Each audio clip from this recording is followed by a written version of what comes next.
ગાંધીનગરમાં કોન્સ્ટેબલ પર લાગ્યો છે લાંચ લેવાનો આરોપ। ચિલોડા પોલીસ સ્ટેશનનો કોન્સ્ટેબલ પર લાંચ લેતો હોવાનો આરોપ લાગ્યો છે।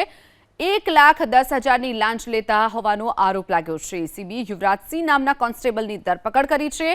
ફરિયાદીના પતિને પ્રોહિબિશનના કેસમાં હેરાન ન કરવા માટે લાંચ માંગ્યાનો આરોપ લાગ્યો છે। કોન્સ્ટેબલે 1,10,000ની લાંચ માંગી હોવાનો આરોપ લાગ્યો છે અને એસીબીની ટીમે તેને રંગે હાથ લાંચ લેતા ઝડપી પાડ્યો છે।